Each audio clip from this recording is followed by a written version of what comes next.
That fucking wolf head pooping his head around. It's just really detracting from the music. Okay, Yeah. all right. It's just that's surprising because you just gave me a video where a guy played a fucking candelabra like a saxophone, but a Yeah. guy.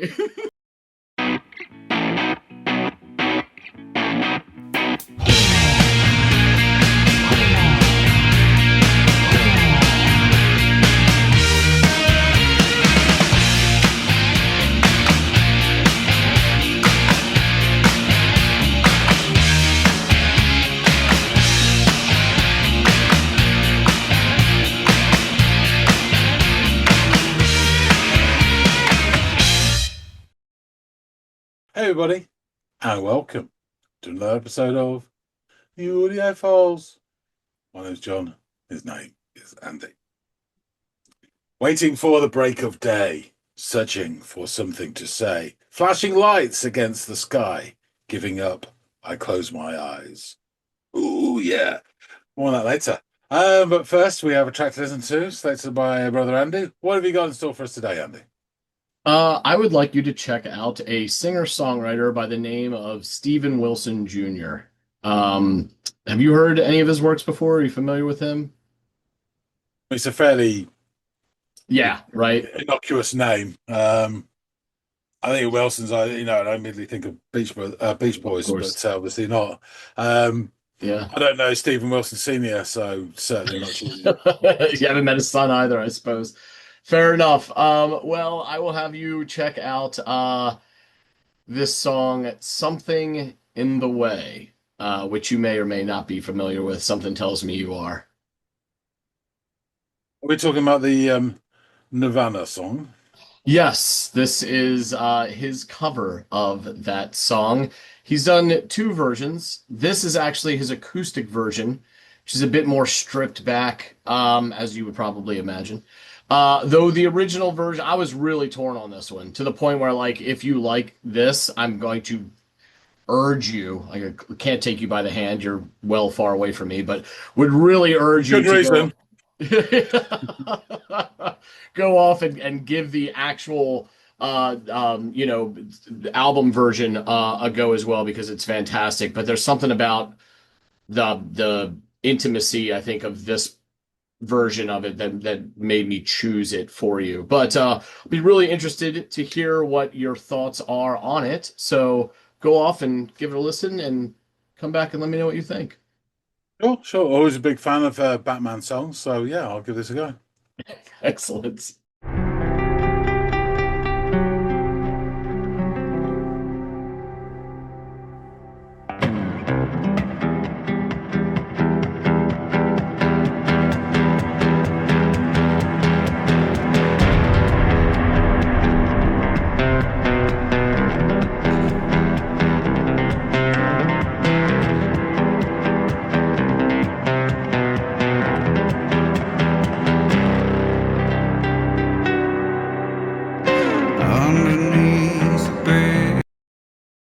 Okay, nice start.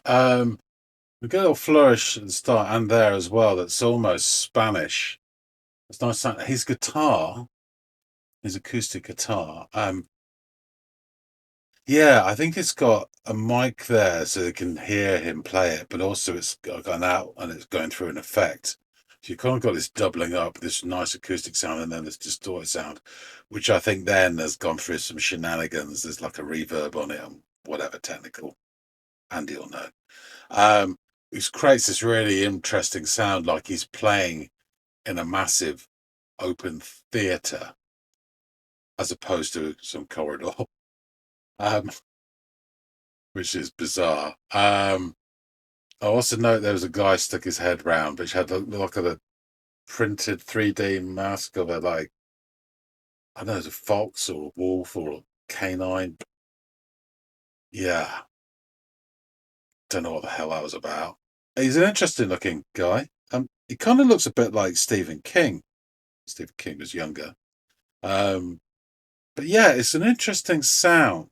It's an interesting song to cover as well. Let's see how he does.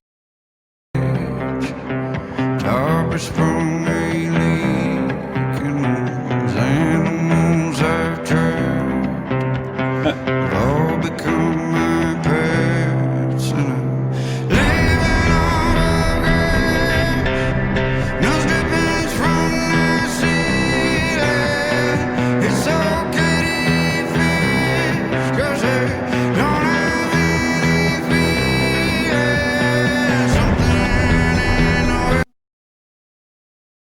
So he has got a voice, that sort of country voice.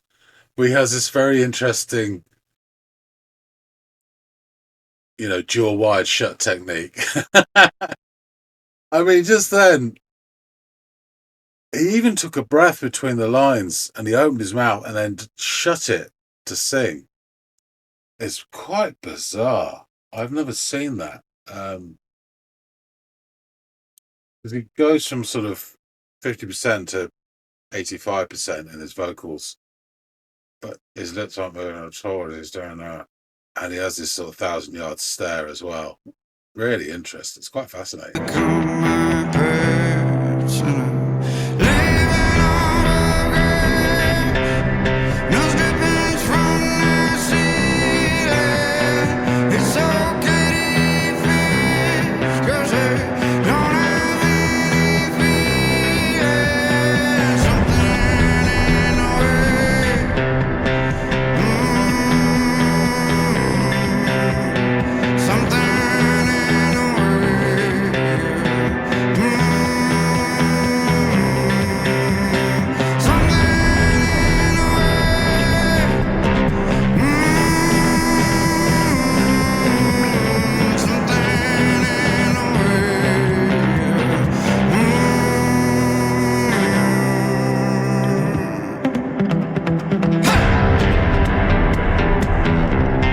Flamenco flourish.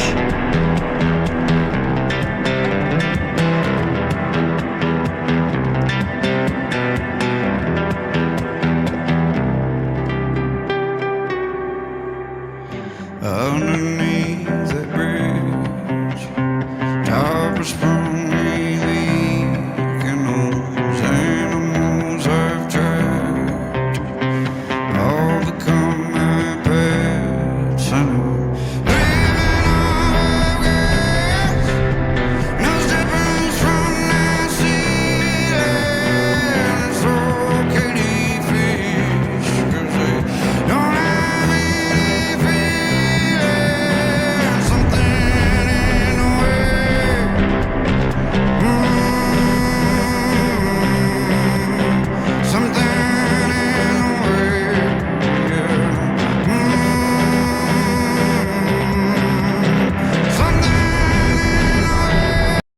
Really faintly going on, this is these big, like, percussive blasts, but they're really sort of low down. They're not.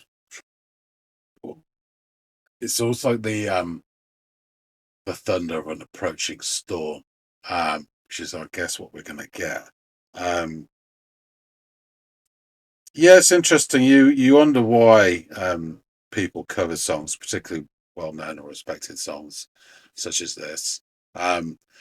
And with some, it's either an attention or a cash grab, and others it's because they think they can bring something new to the table for people who know this song and already got lots of opinions on it. And there's a certain tone to this which is quite nice and makes you think as he's singing. Yeah.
Obviously, that was great. It was really interesting as well because it sounded to me like you could really hear both sides of that guitar. You'd really hear the sort of the metallicness of the strings, but also this distorted guitar effect that was reverbing almost into itself.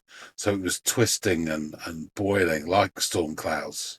Um, yeah, and it sort of built, and the way he was traveling each time he went, to the higher part, it was almost like it's ramping it up, the intensity. Really nicely done. Um, yeah, it just sounded great. Let's have another 20, 30 seconds of it.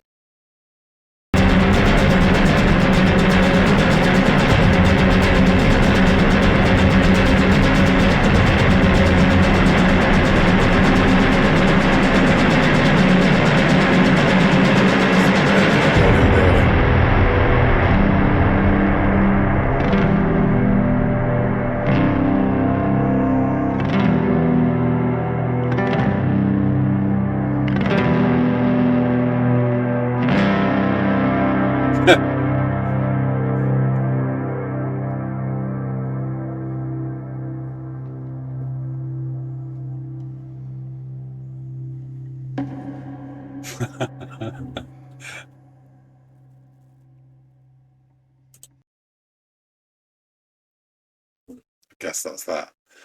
That was great, that ending, because it kind of like almost stopped. Like you get those little rides outside of supermarkets and stuff where and the kids sort of rise it and then it just stops.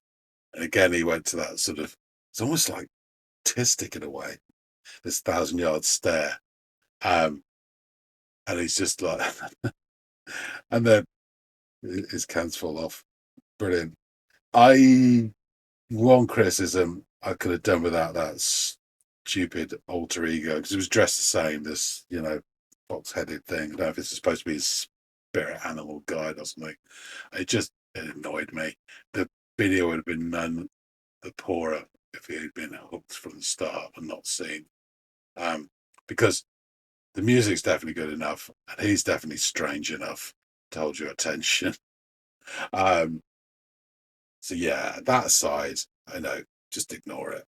But the rest of it's really interesting, and it did give me a different feel for the song than listening to the original or the unplugged version or whatever. Um, yeah, I really, that mournful cello is a very different sort of self-loathing. Was this was just all about this turmoil. Really liked it, actually. Very good. Very impressed. Must find out more. Let's go back and do just that by speaking with Brother Andy. All right, so you are back. Nothing got in your way, I imagine. What did you make of this rendition of a song that I'm sure you're very familiar with? There's so much to talk about. Okay, so we start with an almost Spanish flourish. Yeah. So there's some heavy filter and reverb on his acoustic guitar, and also it's like double mic. So he's got a mic in front of him, so you're picking up the actual acoustic of the acoustic, and then you get an electrified version through all sorts of shite, and you'll know what, giving it this sort of like a nice. So it's not heavily distorted, but there's a nice touch of roughness about it, and it's Yeah. reverbed as well. So all together, when we hear them playing, even though just the opening bit, it gives the impression that he's playing in a vast, empty theatre or hall, when actually he appears to be in a corridor for the offices of a local dentist or dermatologist or something. Um, Unfortunately, in this opening, we also glimpse for the first time the extremely annoying figure of somebody with, I think, is a 3D printed wolf, stroke fox, stroke canine head. Yeah, the video would not been any poorer if he had been hooked from the frame from the very first. He's obviously dressed the same with that cardigan. I know if it's supposed to be an alter ego, it's fucking animal spirit guide, whatever. that was just the only thing that I've criticized this video was that was fucking annoying. Um, I did my best to A lot blank of him things out to for the remaining. take. That fucking wolf head open his head around. It's just really detracting from the music. Okay, Yeah, all right. It's just that's surprising because you just gave me a video where a guy played a fucking candelabra like a saxophone, but a yeah, guy, but this is too distracting. yeah, yeah. Okay. It was, yeah. So we get some very interesting playing from Stephen Jr. As the rhythmic strums they produce is pound an effective path towards the door of the first verse. Another quick sort of flourish, and we're in. So yeah, he looks a character, Mhm. Mister Junior, not unlike a sort of young. Well, like he looks like Stephen King, as Stephen King would have looked at his age. No, as opposed to Okay, where yeah, yeah, yeah. now, um, with a touch of that thousand-yard stare and dare I say it, some sort of latent autism as well, and a cap so elaborate that it seems to have absorbed all the design detail from the rest of his clothes and gone into Mhm. his head. Um, as he sings the first verse, I note that he makes use of that particular sort of jaw wired shut technique. Um, there is minimal or sometimes zero movement of the lips, which fascinates me Yeah. many times during this track. Is he a ventriloquist virtuoso? Who knows? The resulting voice does have this quality which is not unknown within the country community. And this sounds good for the track. It's a different take on it. I just never realized that this is how you produce it. Um, it also makes me think of the world according to Garp for various reasons, which is always a good thing. Anyway, the issue with covering a song like this, and I'll be honest with you, this is probably my second or third favorite Nirvana song. Um, the the issue is the reason why you're doing this. Now, for some acts, covering a renowned or respected track is either a cash or attention grab. For others, I think it's what new aspect you can bring to this song in the minds of people who are already very familiar and have opinion about it. Um, I think a change of style can provide a different way of looking at it or a novelty thrill. I refer you to Richard Cheese's version of Rape Me, where he starts off with this one's for the ladies. Um, yeah, and it gets worse. But I do think through the impression that Stephen's guitar playing creates for me, it does add something new, which I will get into. So we get the first four lines. We're setting up the new vista of the song under the bridge, Tarper sprung a lake, and all the animals are trapped to become my pets. And then he vocally ups the ante with the next few lines. It is I'm living off grass and the drippings from the ceiling. And hilariously, at this point, he even opens his mouth to breathe and then firmly shuts it again to sing the next two lines. Mhm. It's just incredible to watch. It's okay to eat fish because they don't have any feelings. Yeah, really, really odd. But I couldn't stop watching it. I'm actually that's my favorite. Like, and I suspect it's for many people as well. That's my favorite lines of the song. Is that sort of pathetic self-loathing about that line, which is Yeah. great. And there's all the stuff about the legend behind this song, how true and not true. It is not true at all. He did live under a fucking bridge, but never got in the way of him telling a good story, and that's the whole point because he's a storyteller and a songwriter. There's something in the way chorus is sung, and the way he delivers it, and the sort of the humming in between was really nice as well. And then we go into transition, and we get again these shades of a flamenco player with a hey, and we get another little finger twirl on the guitar. And then we cycle through the verse for the second time. And I'm noticing this time, which I didn't notice before, it may be earlier in the song, but there's a very low percussive effects, um, like the sound of thunder of an approaching storm. And it's at the moment, it's miles off. Um, After we get the next volley of something in the way of the title line, he pulls out at the end of it a very deliberate vocal break, which is indicating some sort of breakdown in terms of thought process or whatever, and the strumming becomes more impassioned. And I really do enjoy his technique mixing up the power strums with the pick notes as well. So we're getting this stuff. And what seems to be happening to my ears anyway, again, we're hearing both the effective fuzz of the guitar and the metal, the twang of the strings is really prominent as well. So we get them both at the same time. So it's a really nice combination. The music rises as it gets more frenetic, and also so does the frequency and it seems the proximity of these thunderous percussive strikes. And our seemingly autistic friend starts to twist and gurn in his corridor chair, and his left hand is really traveling up and down with speed. Um, and it's like each time he's amping it up when he gets to the higher part of the fretboard, and it's almost like it's charging each time. The distorted part of the guitar seems to grow and reverb over itself.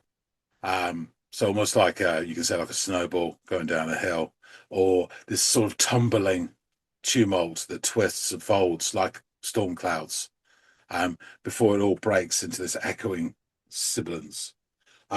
He passes his hands over the strings 4 times as one would stroke the bars of a xylophone or a prison cell or the ribs of a skeleton.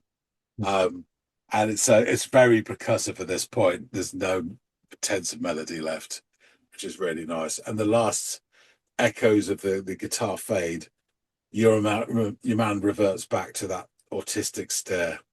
And for some reason, at this point, I believe all he wants right now is a big bowl of creamed corn.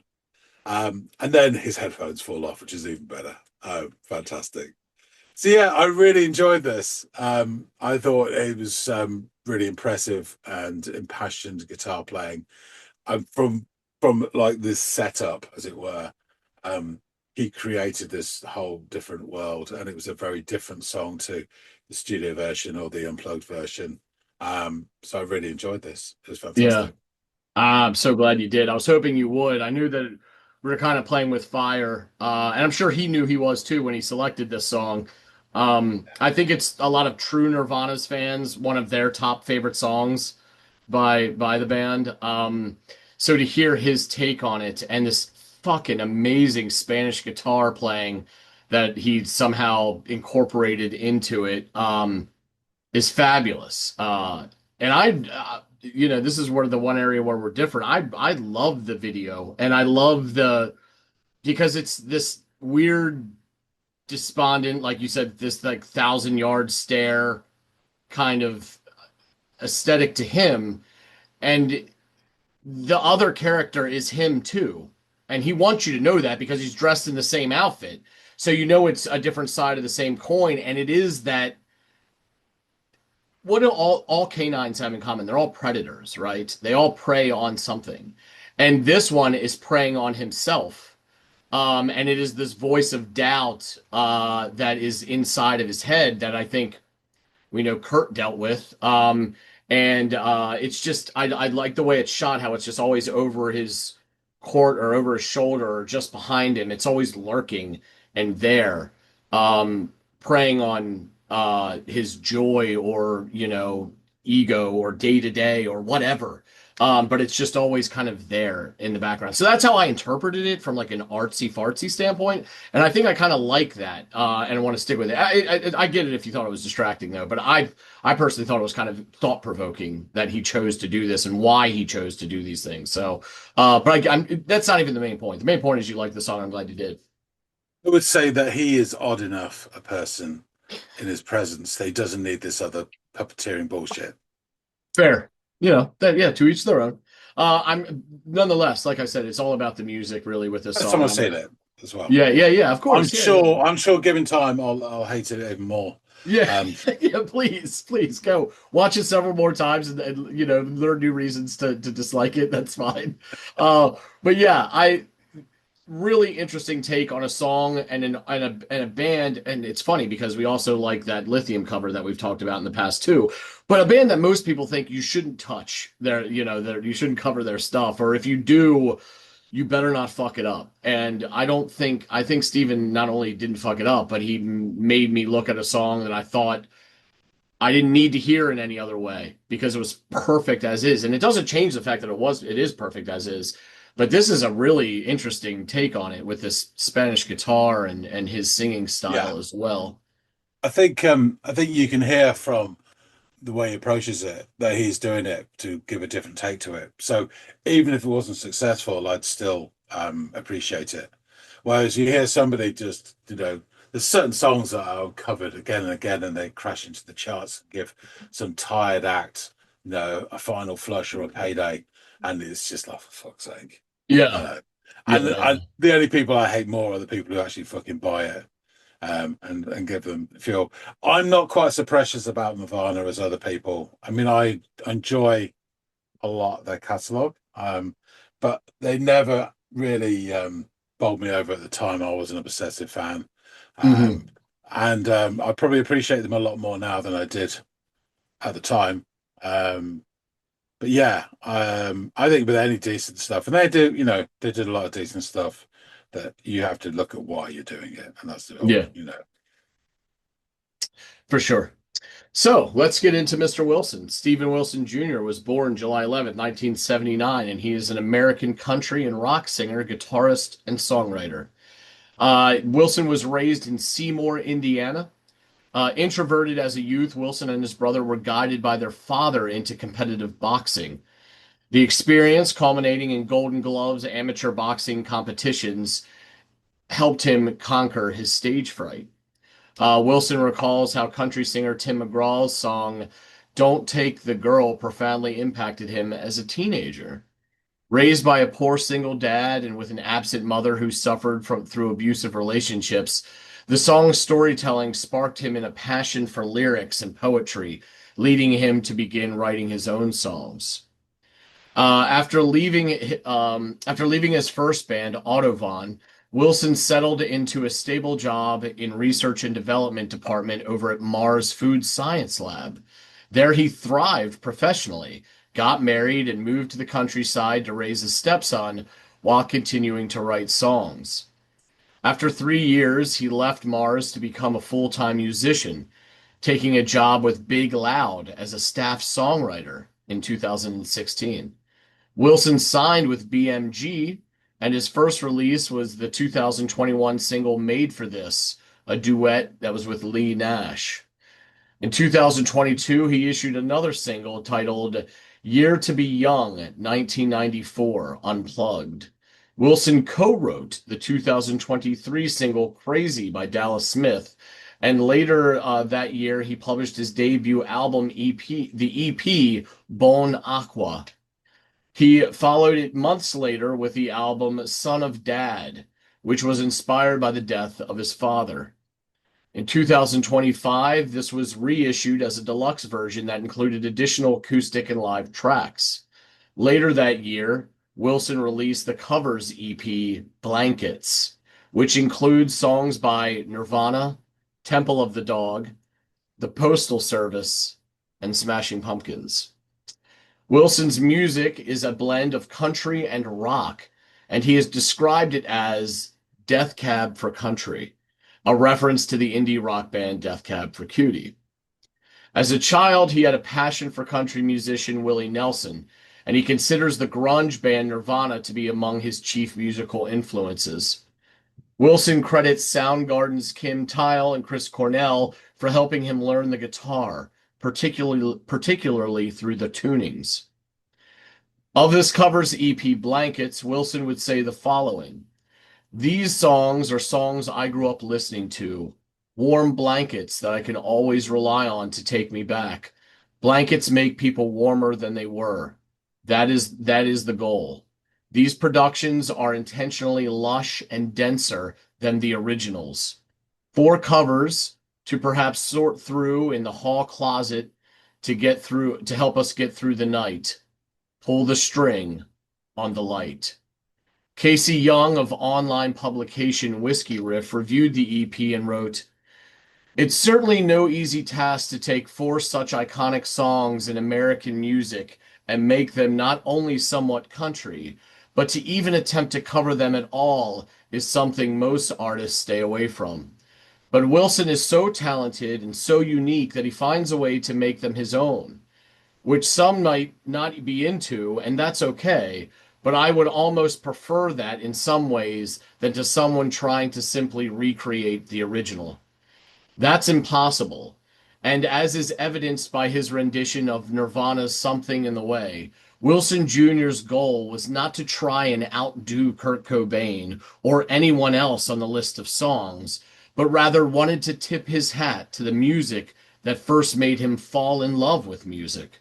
And I respect that because I love a lot of that stuff too.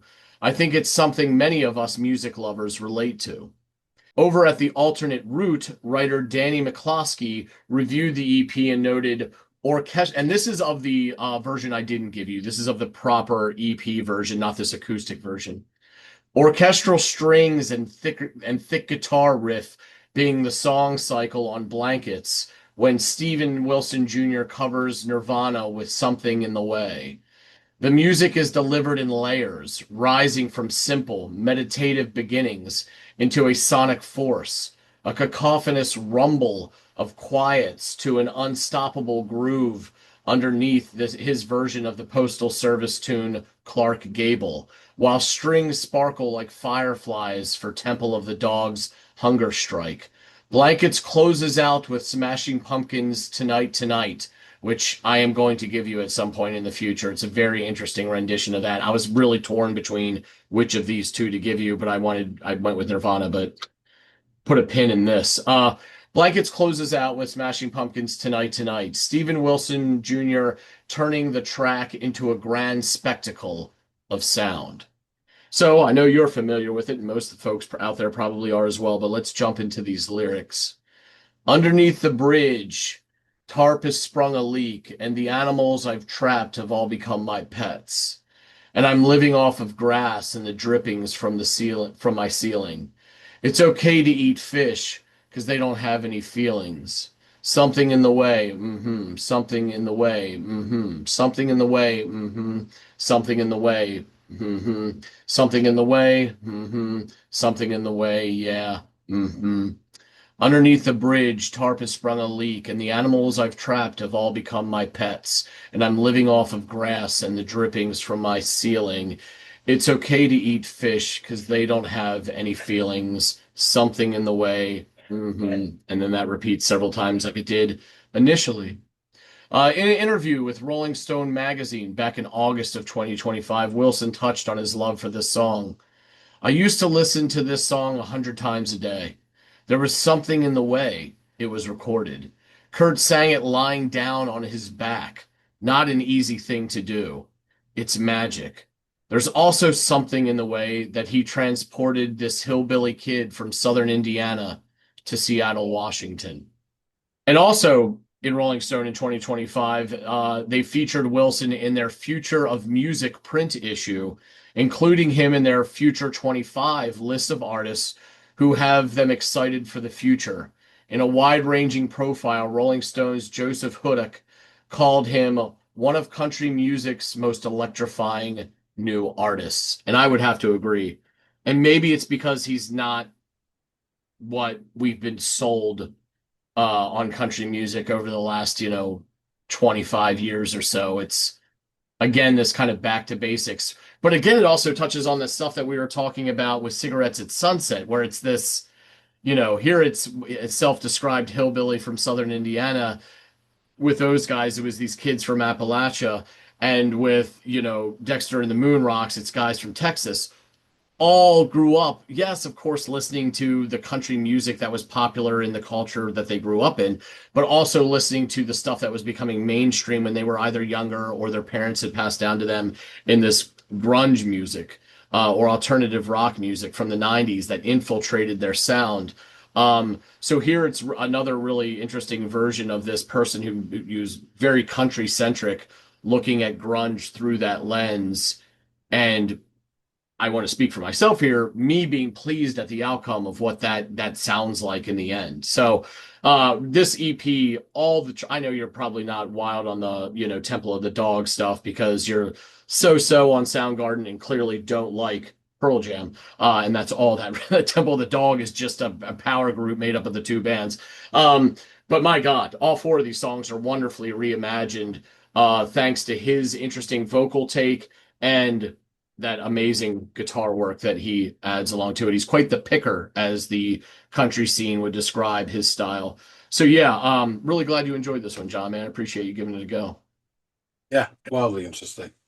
Awesome. Well, then, yeah, put a pin in this. Don't go into blankets too quickly, if you would, please, because I'd love to give you tonight in the next month or so, and knock it off the list. And then, honestly, it's worth getting into probably some of his original material after that. So, more to come from Mr. Wilson Jr. in the future here on the Audiophiles. And guys, out there in the listening audience, please let us know your thoughts or your take on this reimagining of this classic Nirvana track by Mr. Wilson. And if you're familiar with this stuff and any maybe of his original stuff that we should check out in the future, I've got one or two tracks in mind, but I'm easily persuaded. So please let us know your thoughts down below. Also, please like, share, and or subscribe if you haven't done any or all of those things yet. We really do appreciate it. It only costs you a couple seconds of your time, but it means the world to us. So thank you so much. And hopefully John and I will catch all y'all in growing numbers on the next installment of the Audiophiles. We'll see you later, guys.